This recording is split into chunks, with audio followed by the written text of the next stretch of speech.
wanted to own it, just wanted to take the time, learn all the things that I could about you. Now it's such a mess here, oh, we are just stressed here. Used to be so easy with you. I'm really excited to have Chris Rodgers here. We're gonna have a long sit down coming up, but I want you to get a little taste of how awesome he is and why he's like one of my favorite musicians in town.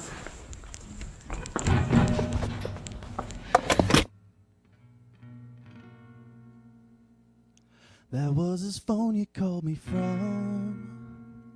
That was his phone you called me from.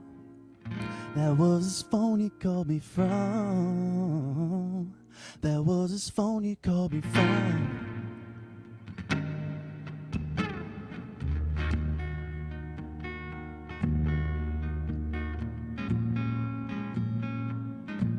Oh yeah. Oh. I never said that I was perfect, but you said that I was worth it, You said your phone wasn't working, 'cause you were probably out lurking. Never thought it would end this way, never thought you'd be a mistake. Should've known by the look on your face that you were lying about where you stay. Said that we can try, but you're out with another guy. Oh wait, there's another guy, and another guy, and another guy. You know I never asked too much, girl, all I wanted was your trust. But now I found out what you've done. That was his phone you called me from. That was his phone you called me from. That was his phone you called me from. Oh, ooh. Ain't even gonna lie, I stayed up all the night, hoping you drop a line, saying you're doing fine. The later that it got, I entertained the thought that you weren't staying where you're saying that you're staying at. You said that we can try, but you're out with another guy. Oh wait, there's another guy, and another guy, and another guy. You know I never asked too much, girl, all I wanted was your trust. But now I found out what you've done. That was his phone you called me from. That was his phone you called me from. That was his phone you called me from. Ooh yeah. I thought we would always last, but now I'm gonna put yours on blast. I thought that you were moving fast, but you were messing around before we even got a chance to take out the trash. You know I never asked too much, girl, all I wanted was your trust. But now I found out what you've done. That was his phone you called me from. You know I never asked too much, girl, all I wanted was your trust. But now I found out what you've done. That was his phone you called me from. I love that song. You gotta tell me the story behind it. Okay, so it's a true story, unfortunately. So one of my ex-girlfriends, she had a phone that wasn't working at the time, and one night she just kind of went MIA. And so I was calling, no answer. Next day I get a phone call from a number, and she's like, hey, like, sorry, I fell asleep. I went to my friend's house and I got late and I just fell asleep. So I was like, whatever, sketchy, suspicious, whatever. And so, yeah, fast forward like 2 months later, we break up, and I got really curious. And I was thinking, so I go to my call log and I'm like, I find that number and I call it, and it rings and they pick up and they're like, hello.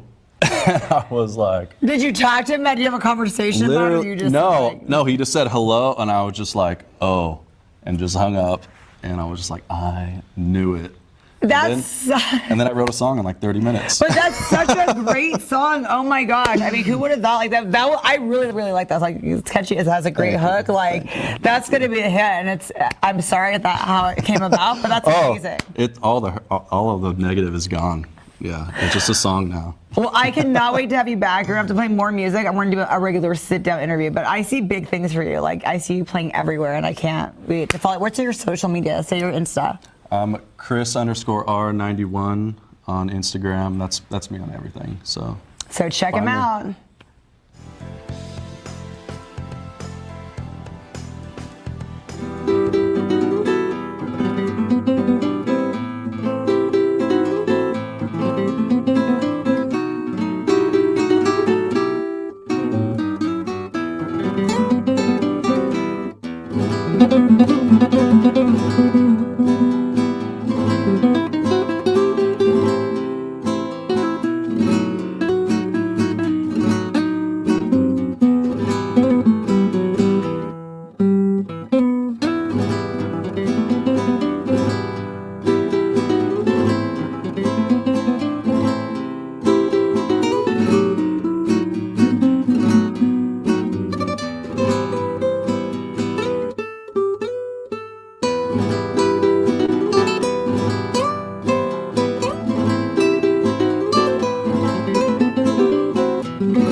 Thank you, Deb, for coming on my show. I'm so excited to have you. I'm excited to be here. You do a lot of different things. You could talk about the different things you do, and then we'll talk about the fun job. The fun job. I do so many different things, and I've done a lot of things. I was a bodybuilding champion. I was in the military. I ran a dental office for 25 years, and then went back to school and got a degree in philosophy. I have a philosophy degree. Oh, you do? Great. Just a BA. I mean, I think you surpassed me in every way. What mine was into, and then a master's in organizational behavior, and then a PhD in clinical psychology. And then furthered that and have a specialized certification in sex therapy. And so you said you're the only one in the Central Valley that's a certified in that, or what did you? Yeah, I believe so. Last time I checked, I'm still the only certified sex therapist in the Valley. So is that like what your thesis was, or your doctorate was focused on? It was focused on ethics, but sexuality is a big part of that. And so a lot of the ethical things that I loved about philosophy made its way into my dissertation. That was my favorite part about philosophy, was the ethics classes and learning about ethics. I loved virtue ethics, Aristotle. Yeah, there's always about how to be virtuous and how to apply it like into current times. Mm-hmm. And so how did that, so ethics and sexuality, explain that. Well, in my profession specifically, it's very important to be able to maintain boundaries. And there's this field called transference and countertransference, which is the feeling that a patient may have for the therapist and vice versa. And so it requires a lot of ethics in that area. And so I decided to write a dissertation about that because I enjoyed ethics so much and how to apply it specifically in the therapy arena. So you must get a lot of weird questions because of all of your experience. What do you do with that? And like, how do you help people with all of this experience? Well, it depends on what they want to talk about. Oftentimes there's couples that come in and, for example, the most difficult thing that couples deal with usually is a desire discrepancy. And so, navigating my way with the patients through that is, one of the things we work on. And the reason it's so difficult is because some couples are very entrenched in their ways and don't want to budge and give and take. And so I have to be very delicate with how I approach that with couples. So you've helped a lot of people. I believe so, yes, over the years. And it's about bringing a comfort level to the patients. Because it can be an uncomfortable area for a lot of people. I bet. And I have a way of usually getting them to relax and warm up and start laughing and think about things with a lot of humor and compassion. And then we can start talking about it much more easily after they've been sort of, they're always worried about what the doctor's going to think. And so I kind of get them to relax pretty quickly, and then we just start talking and getting to the bottom of things. And and if they can look at their situation with a little bit of humor, and then it becomes a lot easier to, deal with it and to come up with solutions. So what do you prefer now? What's like your main area of practice?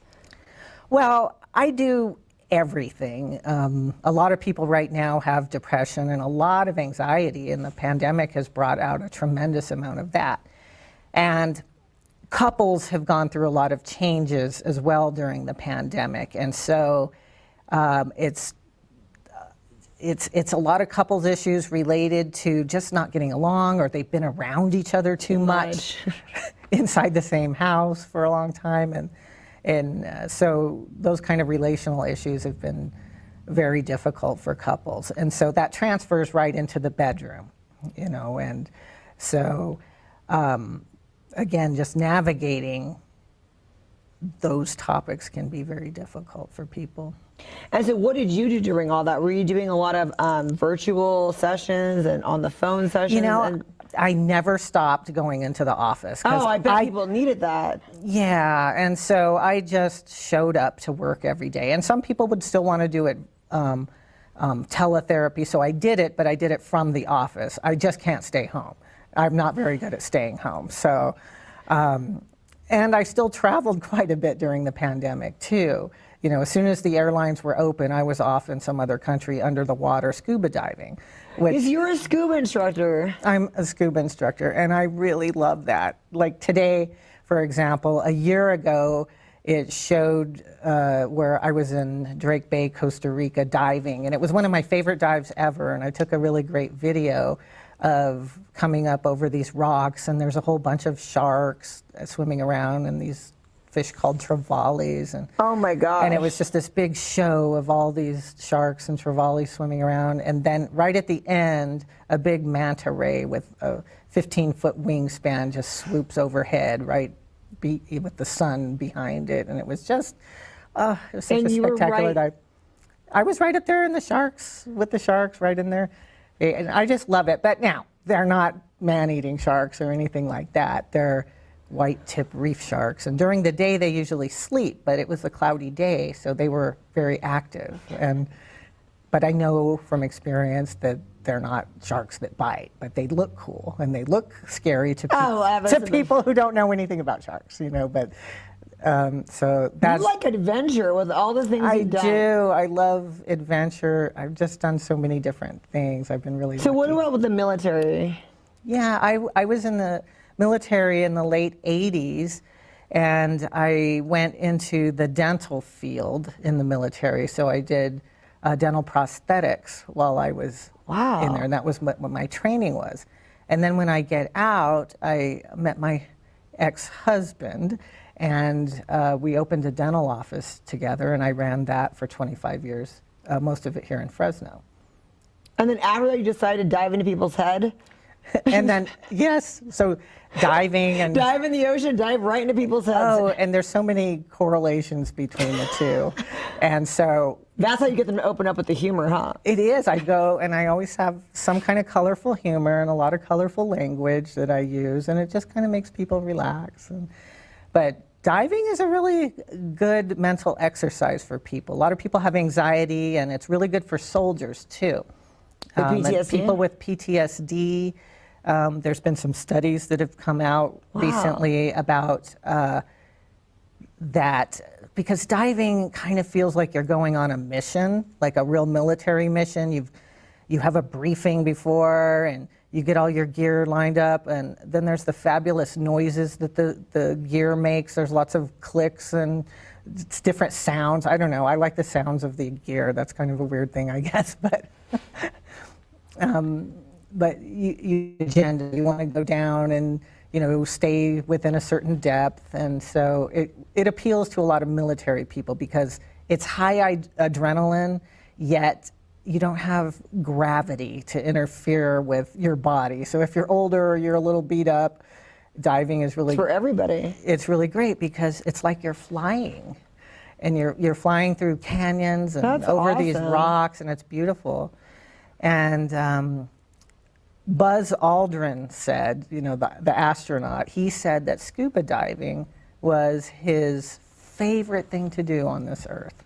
And so if he liked More it, than having to go floating in around- space. I know. And so, but learning to dive can be very anxiety provoking. I was scared to death. So right now, what do you do the most of? You're mostly in the office. I'm in the office working, seeing patients. Do you see a lot of people with PTSD? I do. I see a lot of military people. In fact, that's one of the groups that I prefer to see is military people. There's a huge need for it in the community. And so military people, couples, and people with sex therapy issues, those are way that work. And then there's quite a few, about 15 other therapists that work in my office.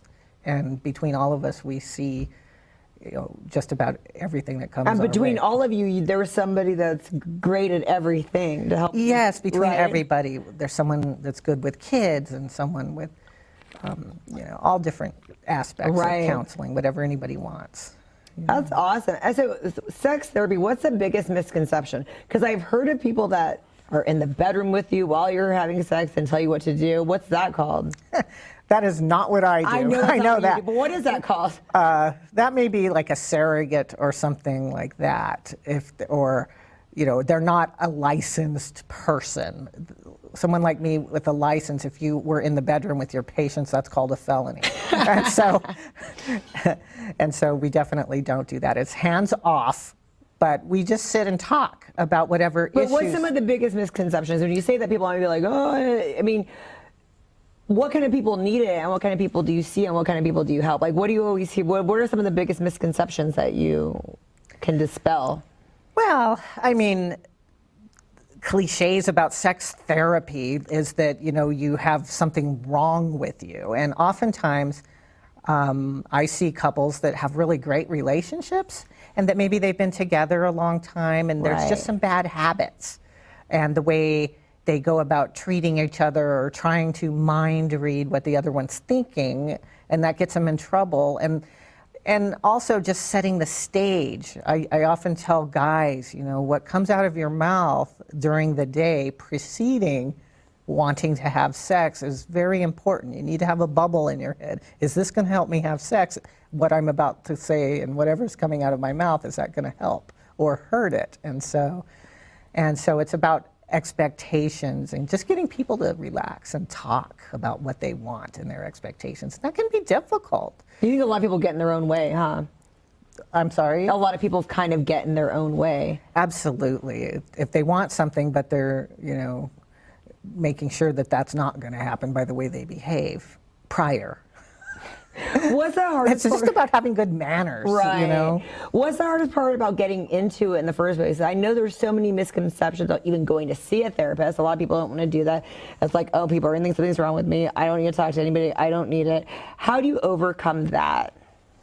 Well, fortunately, one of the good things that's come out of the pandemic is everybody's talking about it now, and everybody's going to therapy now. So that's kind of going positive. I think about so, yeah. and I think people are a lot less worried about that. And different cultures have historically thought, like in the Hispanic community, I have a lot of guys that say, we're not allowed to go Right. to the therapist, but that's probably a very high percentage of the people I see are from different cultures. And so I would say that that's just a cliche that just isn't true.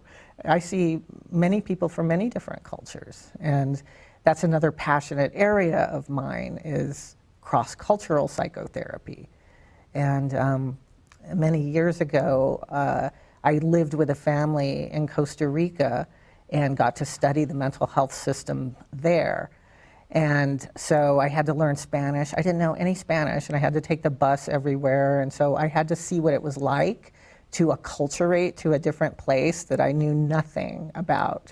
And so I became acutely aware of what it must be like for people immigrating to this country to navigate the medical system and everything. And so it really opened my eyes to what people go through, because I knew nothing, and it was terrifying and exhausting. And at the end of the day, I was like, oh, my head felt like it was going to explode because I was really trying to learn the language. And within a very short time, I was speaking Spanish. I'm not good at Spanish. I can't do therapy in Spanish, but I get around when I'm there. And so when I came back from Costa Rica, I was really on fire and very passionate about these thoughts, feelings I had about the difficulty that people have acculturating. And so I wrote some papers, and one of them was accepted by the state of California for multicultural psychotherapy. And so that was accepted, and they paid me a nice scholarship for that, and so I was really excited about that. Then, at the school I was going to, it was primarily Jungian, Carl Jung, and depth psychology, and so I also wrote a paper about multicultural psychotherapy for the International Association of Analytical Psychology, and I got to go to Zurich, Switzerland, and present that paper there. And so everything I've ever done comes into the therapy room and is very relevant, whether it's overcoming my own fears and anxiety in scuba diving. There's tons of things about diving in and, learning to fly and things like that, and being in the military and getting to experience what that's like to be in a scary place with people you don't know. And so I've had to overcome a lot of my own, fears and things. And so every time you do something that you think is scary and you move beyond what you think you can do, then it gets easier over time. And then the next thing you know, you're kind of the world's most interesting person, And you just end up doing all kinds of stuff and meet people from all over the world, and it's just, you have a lot of fun. And so one of the things I tell people a lot these days is just say yes. Get over the saying no thing. Forget that. That's for boring people. So just say yes and experience everything you can, How many couples come into therapy and then they're like, oh, fix my other half, fix this person because they're okay. And then how do you navigate? No, it's two and you guys both have something to pay. How do you combat that? That can be really tough because my job, it's like, oh no, I'm going to get in trouble here because one of them's going to be mad at me and one of them's not. And I'm like, so I try to warn people at first. I tell them I'm an equal opportunity picker-honor, and so I'm going to sometimes, bring something to your attention, and sometimes I'm going to bring it to your attention. Right. And so, as we both know, it takes two to tango, and so, try to, be open to ideas and things that are coming your way, and just sitting in a place of just openness and just owning your own business, just owning your own crap, basically, is the most important thing. That and it's funny, and look at it with humor. It's it may not seem funny, but if you can switch it that way in your brain, that look at all the stuff I do, it's hilarious. I like this. You know, and then therapy doesn't have to be this dreaded thing that you got to go to. Couples therapy. I mean, you know, I have some history, and I've been to couples therapy when it wasn't so great, and it just made me angry, and I hated it. And so I decided that all the things I hated about couples therapy, I was going to do different when I became a therapist, and I do it very different. You know. Deb, are you taking new clients currently? I do take new clients, sure. And then definitely we take them at my office. And so I always try to stay open to taking a few new clients here and there. And you take insurance as well? Yes, and that's one of the reasons that my practice is doing really well, is we take pretty much every kind of insurance. And because people in the Valley need that. You know, I know a lot of therapists that only take cash clients, and you know, they're very proud of the fact that they charge certain fees, but it's been my experience that the people in the Valley need people to take their benefits. I mean, you know, so we take everything, including like Calviva, Medi-Cal. So what's the name of your office? It's under two different things, under Debra Winegarden, PhD, or Achievements Unlimited. Awesome. Thank you so much for coming on my show. We're going to follow you, Instagram, Facebook, all those things. All of those things. And do you ever give like advice on little, I know it's hard, but like do you kind of talk about, or if you have a speaking engagement, do you talk about that so we can kind of see and keep up? Sure. You know. Because you travel, you do some speaking engagements here and there. Here and there. Here and there, yeah. We want to catch up with you. So we'll follow you on everything. We'll see what's going on. Do you have a Facebook page where it's for Dr.? I do. Yeah, but my personal one's much more interesting. So, so everyone follow her personal. Yeah, that's fine too. I don't care. Thank you so much for coming on my show. We're going to have you back and dive deeper. There we go. Okay, sounds good. Thank you for coming on Everything Sparkle. Michael, I'm so happy to have you here. You know, this is really interesting. I'm glad to do this. This long form interview, I've never done this before. It's going to be a real entertaining challenge for me. Yeah, I've done TV and I've done radio before, but these 20-minute interviews, this is something new for me. And this whole idea of the podcast and doing these longer interviews, I kind of like it. So I appreciate you bringing me on to do this. So tell our viewers what you do. I'm a private investigator. I own and founded Atlantis Private Investigations here in Fresno. Okay, so when do people contact you? And are you guys always taking new people, new projects, new assignments? Every single day is something different. I've had everything from people with ghosts in their house wanting to have help, to people whose spouses or wives are cheating on them, to businesses that need to have backgrounds done on people. It is a different story every day. So is this job pretty dangerous? Not for me. I used to do bail recovery, bounty hunting when I first started doing that it. was dangerous. Yeah, that was fun though. I miss, jumping the fences and carrying the guns and stuff. But look, I'm a 60-year-old man now. I don't go jumping fences anymore. I got younger people to do that for me. But no, the job isn't dangerous. So when you started this, were there other investigations around town? How was it? Other investigations, you mean like other businesses? Other that do the same thing that you do? Yeah, it's interestingly enough. There's not many. No, well, yes and no. The businesses themselves, there aren't that many. There's only a few of them around. And so private investigators have always been divided into kind of two different groups. You had the business owners, and then you had the contract workers. There's a number of people in town who have their license, but they just do, for instance, surveillance. So they don't run a business, they just wait for the phone to ring or for a job to come up, and then they'll go sit in their car for 10, 12 hours a day, just letting the clock run and earning their wages. You don't do that. Once again, I'm 60 years old. I'm not going to sit in a car for more than 3 hours. I got people to do that for me. Yeah. That's awesome. So you guys have been around for, how many people do you have on your team? It varies depending upon the workload. We've had as many as 6. Right now we have myself and 2 others. We're looking to hire another investigator. We're actually going through the process of hiring another investigator. Because it's a lot of work just for you guys, huh? And we've gotten really busy too. This is, I tell this stat to people, they don't believe it, but it's true. But for the last 5 years, every year we've doubled in income. Wow. Yeah, and it just keeps growing. I don't think we're going to double this year, but it's still going to be a banner year for us. So COVID didn't slow you guys down at all? COVID was a turning point. It literally was a turning point. Why? Why do you think that was? I think I think the reason was because I wasn't afraid when COVID hit. When it first came, I have a marketing guy that I work with, that I do the TV advertising with. And we sat down and he said, what are we going to do? And he got 3 choices. We could just pause everything, you can keep doing what you're doing, or you can pivot. And I knew it was a big risk, but I thought, you know what? I'm going to pivot. This is it. I'm going to take this opportunity to do something different.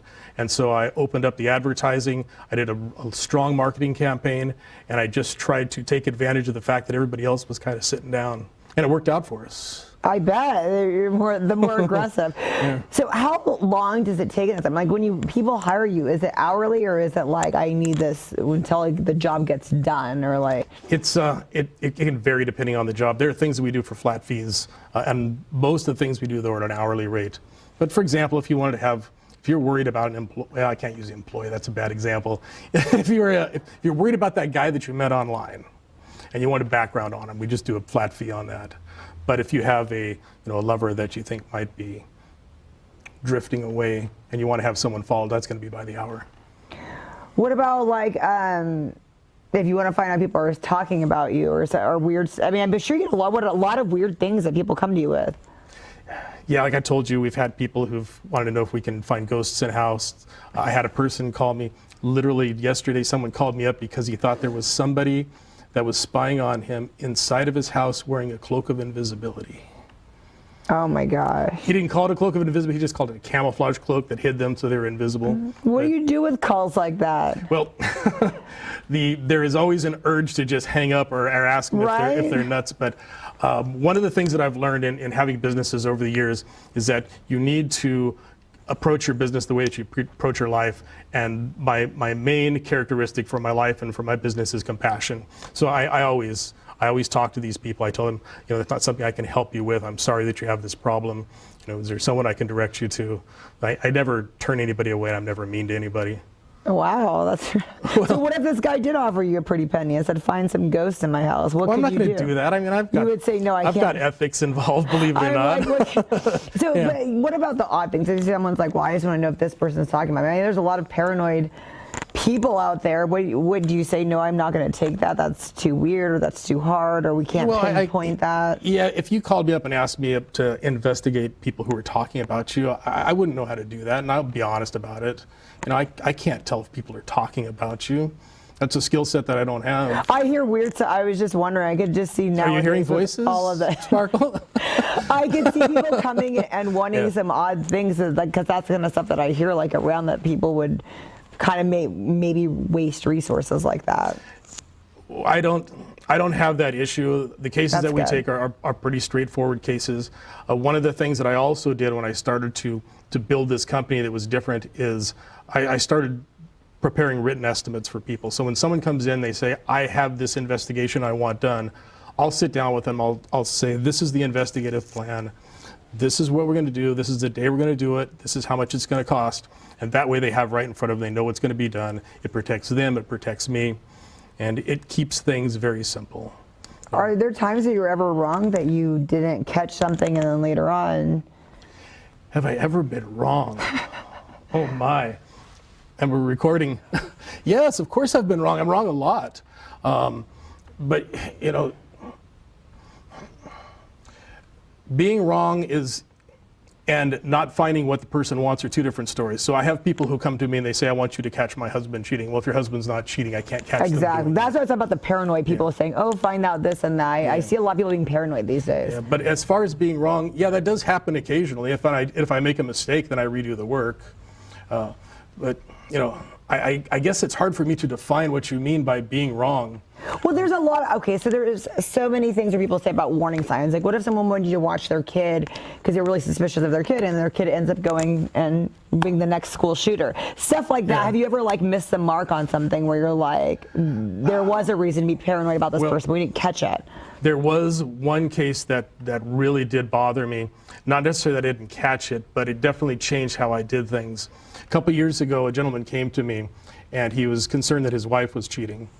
And he wanted to hire me. He wanted me to follow her to find out who she was cheating with. I had met with him on a Friday. He came back to me on a Monday to pick up some equipment. on Tuesday, I read in the paper that he had shot his wife and his mother-in-law in the head. That one spooked me pretty bad. Man. And that changed everything. But you didn't even have a chance yet. He didn't give you the chance. Thank God.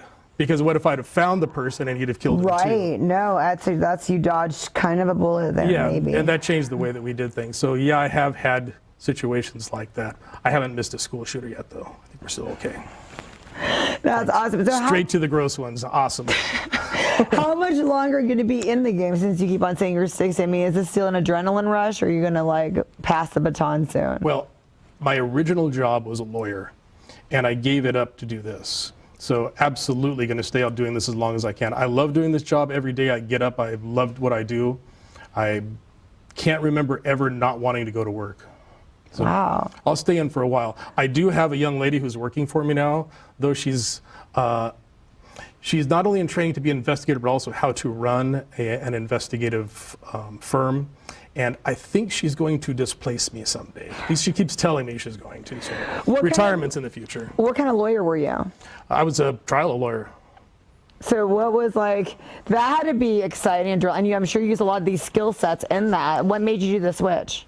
Well, the switch is a long and another story that we should probably do at another meeting. I'm down. I'm going to have you back for that one. But the biggest crossover, the thing that helped me the most in becoming a private investigator was my ability to write.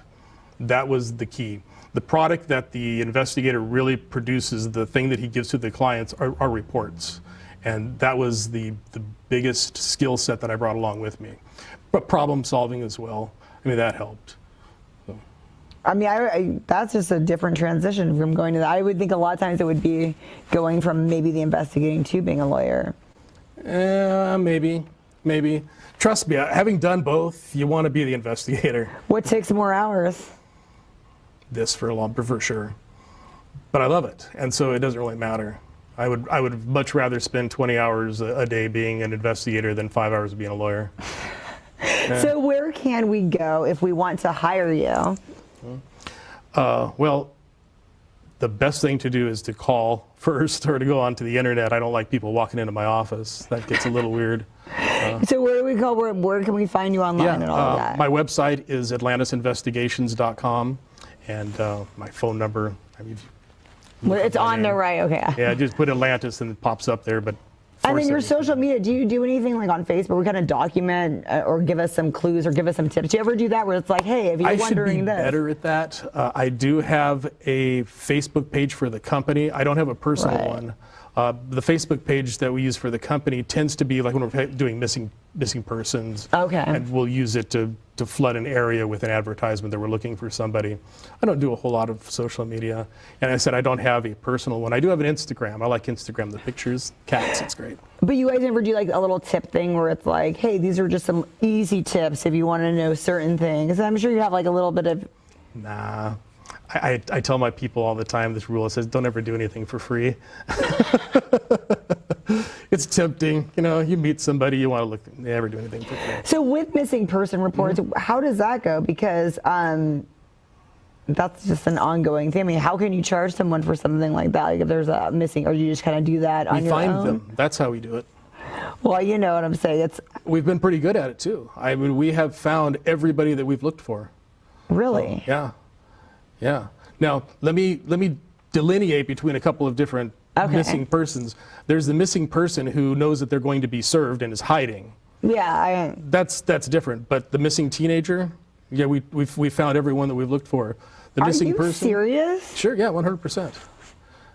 Wow. Sometimes the result isn't what you want because a couple of times the people we've looked up for we've found, but haven't been alive. But the only case that I can recall where we did not find anybody was several years ago. It was a person who was a transient that they believed was in Fresno. We searched for him and couldn't find him, but I don't believe he was here. That's the only one that I know of that we didn't You find. have found all of the missing kids? Yeah. Well, that success rate, wow. Who wouldn't hire you? Yeah, well, it's become something that we're really known for, that we're really good at. I've got a system for doing it, and it works out really well. Great. So when I go missing, everyone's going to call you. Well, I hope so. I hope someone comes looking for you. I always worry about that. I go missing and no one will try to find me. That is so great. And so, but how do you charge somebody for that? Like if somebody's missing? Same way that we talked about earlier. I put together an investigative plan for them and give them an estimate. And you take GoFundMe, do people do GoFundMes for that? Yeah, I think somebody actually did a GoFundMe once. I've never done one, but I think someone did one. To find somebody? Wow. Well, to pay for me to find them. Yeah, exactly, to pay for you to find them. Yeah. Wow, this is so cool. I'm going to have you come back to give us more stories from what you can say, because I know there's a lot of things. I think I can talk about anything as long as I don't give people's names out. Right. So have you helped any famous people? And you don't have to say who, but people that we would all know? Absolutely. No, I can't. You're that go-to person. Well, let's be realistic where I am. I mean, I'm in the Central Valley, and for the area of the Central Valley, I'm probably the go-to person. But I mean, Los Angeles has their own people down there. But sometimes it intersects. It crosses over occasionally. I let LA do LA. Do the cops go to you for a lot of things too? I have, be careful how I put this one because I don't want to over exaggerate. I have cooperated with them on cases, especially missing person cases, and I have a really good relationship with them. And I also have a very good relationship with some of the federal agencies. In fact, I think when I originally talked to you, I told you we were releasing a new product. It's a cell phone forensic piece of equipment that only the FBI has that we were able to get because I had these contacts. So I do have people that I am very close with. Wow. Do you guys ever do like lie detector tests, or you can't do that in your office? Polygraph, don't touch that. No. And I don't need to do anything criminal either. I won't do criminal cases. Okay. Thank you so much for coming on my show, Michael. When you come next time, we're gonna go even further and hopefully tell me some more great stories. Oh, there's a lot to tell. So everybody, Atlantis in the Central Valley. Awesome. Thanks again.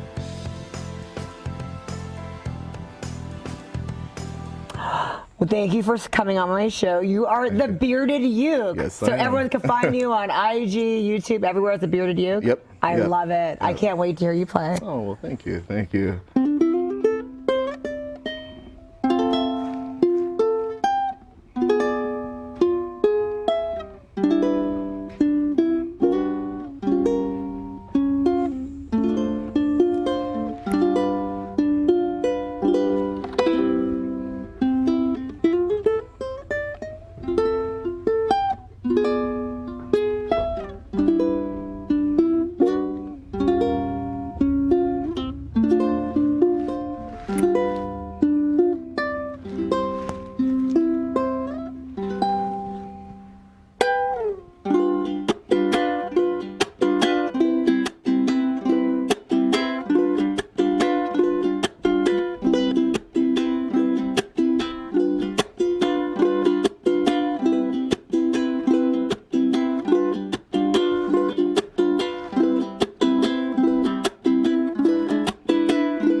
I love that. Oh my gosh. Okay, so how long have you been doing this? I've been doing this for about 10 years now. Really? Yeah. What came first, the beard or the uke? Actually, the uke came in first, and then the beard started coming through. I did a little thing called No Shave November. I think a lot of the guys, do it for the cause, of course. And I had the baby face going on and stuff, of course, and I just started letting it grow, and everyone was like, you should keep that. You should definitely keep that in your persona, if anything. They say you look tough with it, but when you pull out this little instrument, then you're like, okay, what's going on here? So it kind of throws people off You a want to little bit. confuse people about what you're doing. But overall, it's fun. I've been, since 10 years ago.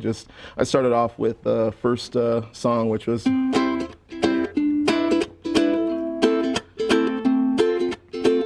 And this is one of the first songs I learned. Beautiful song.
Hoping you'd play that today. That is the most requested song ever. It's like our for us ukulele players, I kind of consider it as like our play free bird song on the ukulele. So this is our free bird for us ukulele players, and I always get that asked all the time. I'm like, yeah, sure, definitely. So. Oh my God, I bet. So did you play the guitar first, or was it? I'm actually I'm a multi-instrumentalist. So first instrument I learned at the age of 8 or 9 years old, I played piano.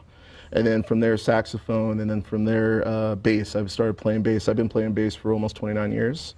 Been on the road and been with a lot of groups and played with a lot of artists. And I never thought in a million years I would be doing this. I was just doing it. So what was the switch? What happened? I was in my apartment and I just heard that, over the Rainbow song. And I told myself, I go, you know what, if I ever pick up a ukulele, that's the first song I'm going to learn, and that's what I did. I was up in West Hollywood with my Rock and Español band, and we went to a music store out there, and at first I was a little hesitant. I was like, man, should I get it or not? And all my bandmates were like, they encouraged it. They were like, hey, we'll go back, and we can take you over there, you can go buy it. And sure enough, they did, and shout out to them, by the way. So they gave me the opportunity to go back and purchase it, and since then it just went from there. But I mean, like I do it right now since the first day. I've been just having fun with it, and that's what counts. What's one of the biggest misconceptions about the uke? I've heard some people are like, oh, it can't be that hard, it must be easy, and I'm thinking, to me, it looks. I see when you're playing it, like the way you're doing it. It's like it looks challenging to me. So, what's a misconception you hear? You know what? It's you would think on a instrument like this, you would only play, traditional Hawaiian songs, you know, the island songs, of course. And, you know, I've seen a lot of ukulele players that have pushed it to its limit, you know, looked, you know, it went outside the box and would play things from Zeppelin to Stevie Wonder to all this. cool. Yeah, you would never think on this instrument. It's like, you know, Jake, well-known ukulele player, Jake Shimabukuro, states that this is the underdog of all instruments. It's actually the instrument of peace. And I used to take this at work, and, you know, during lunchtime I would, you know, practice and play, and everyone would be like, man, that's so soothing. It just really It really helps. is. Right? Yeah. It's one of those instruments you would never think of, and you know, until somebody brings it to this level and you listen to it and you're like, I would never think or never have thought that this song particularly would be coming from this instrument. You would think from a guitar, you would think from a piano, you would think from other instruments, but not this one in particular. And that's the great thing about it, is that, yes, it is very versatile. You know, people don't know that, but once you hear it, and you hear it like on YouTube, and you hear these other artists such as, you know, Jake, you know, Ukulele, you know, Chris Fukushima, you know, those guys are Gian Hugo, of course. These are ukulele players that, you know, if you've never heard of them, I suggest that you check them out, because this is what they're doing. And of course, you would never hear it in this area. You know, that's the cool thing about it, is that, you know, you hear it from up north, you hear it from down south, very common, very, very common, but people are like, you don't hear this from the valley. This is, I you know, absolutely love this. right, We need more so- of this here. Right? It's, So original music, do you have? yeah, I do have some originals. uke. And with the uke, yeah. I came out with an album 2 years ago called Better Late Than Never. So where can And we find that? You can find that on all music streams. That's Spotify, Apple Music, Amazon Music. You could check my website, which is edwardukulele.com, and everything from social media to YouTube channel, the streamings and stuff. You can find it on there. Because I thought some of the stuff was original that I was Yeah. seeing when I was looking at your stuff. I was like, this is so awesome. Oh, thank you. I know you know, doing this album 2 years ago, it was a challenge for me, and you know, just writing originals, and of course, you know, I do cover a lot of songs that inspired me to become the musician that I am, and I just challenged myself within 2 years ago to put this album together, which is called Better Late Than Never, and And the album was Better Late Than Never. yeah, it's better late than never, right? It really was. So do you get asked like all the time to play at parties and weddings? Like maybe people just yeah. come up and they're just like, because when they hear that, I mean, that's what I'm thinking. I'm thinking, Yeah. oh my, you must get like booked left and right, like at weddings and stuff, I'm right? starting to get booked a lot more, which is great. And I've done private, you know, parties. I've done birthdays before. I've done events. I would think mainly. weddings. You must have done a lot of. I have done a couple of weddings, and it's great. It's really cool. It's fun because, you know, and of course I tell the people that book me, like, hey, you know, I'm gonna, you know, tell me what songs you like to do, and of course they'll be, oh, I like to do this one or this, you know, one in particular and stuff. Even for the walkthrough when the bride goes. That's exactly how I envision Somewhere Over the this. Rainbow. That was one of the most common wedding songs when Oh, it yeah. comes to that, and like a wedding, you know, of course. Right. So, but I've been acknowledged by a lot of artists and people that we've known, actually. Long story short, Ben Kinney from Incubus, actually, he had acknowledged a song that I covered of one of his, actually. He actually put it on his Facebook page. No way, that Yeah. is so cool. Me and him actually would talk here and there and stuff like that. But, you know, I keep on telling him, hey, remember me? And he's like, oh, I know who you are. And I said, hey, thank you for acknowledging that cover, of course. And he's like, oh, you made that song your own. And, hey, you're welcome. I just wanted to, You need know. to play on stage with us. That would be so badass. That's one of my favorite bands. I love that you say that. Oh, yeah. They're amazing. But if you haven't heard Ben's album or his songs and stuff, I would highly recommend it, because that guy is an amazing musician and songwriter.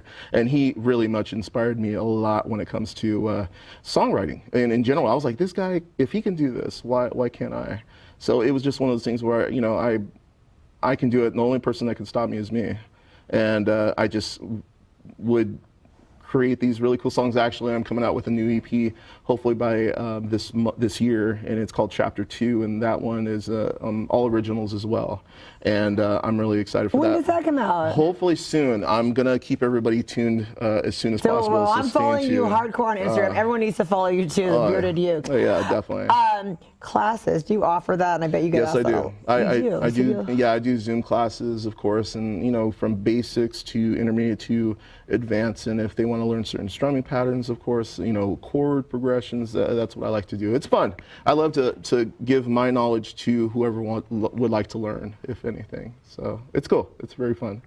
Do you have anybody that you go to when you're like, hey, I'm working on this chord and this and that? Do you have some uke? Yes. You have some people above you that you're like, hey, I want to pick your brain? Oh, Lord. There's so many people. Like Jake Schimmer-Burkrow, the guy is a full master of ukulele. And, of course, Mr. Gian Hugo. Shout out to Gian. Actually, me and him released an EP this past January. It's called The Quarantine Sessions, and actually it's covers of songs that me and him did. I'm a bass player on this album, and he's a ukulele player. You think I'm really good? This guy is amazing. So I highly recommend checking it out. We're actually playing this Saturday at the Barrel House in Visalia at 7:30. So we're opening up for a really awesome band called We Hunt Like Wolves, and they're a blues rock band. I know them very well. I've had them on the show. Really? Yes, yeah. Sparkle says hi. Yeah, I will. Shout out to them, man. Seriously, they're amazing. Actually, the guitar player was in a group with me back in the day, and we're actually going to see each other's performances. We've been trying for a while, and we've been so busy, on our shows. So we took the initiative to say, hey, let's book a show together. Let's check this out. Let's see. I like to see you guys, and I know, of course, you guys like to see us. So it's gonna happen. It's gonna happen this Saturday. So if anybody wants to come out and check it out, I am so excited. Yeah. I really want to come out and see your stuff. This is so. I'm really glad to have found you and come up. I'm a fan, so everyone needs to follow you wherever you go. Thank you so much for coming on my show. You're welcome. Thank you once again for having me. Play us out something. Play us a little outro. Okay. Would you like? You like Color Me Bad? Oh, I love Color Me Bad. Really? Okay. I'm a 90s girl. Let's do it. I'm going to try this here. Here we go. Dream on, dream away. I think I'm going to have to stay forever. I adore me.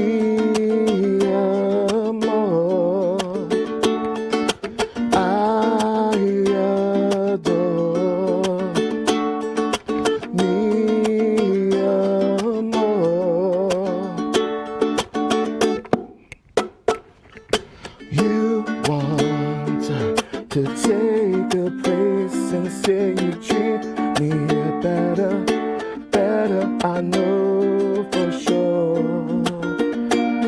She loves me, and I can never leave her. Ooh, yeah, she got the reddest me out here.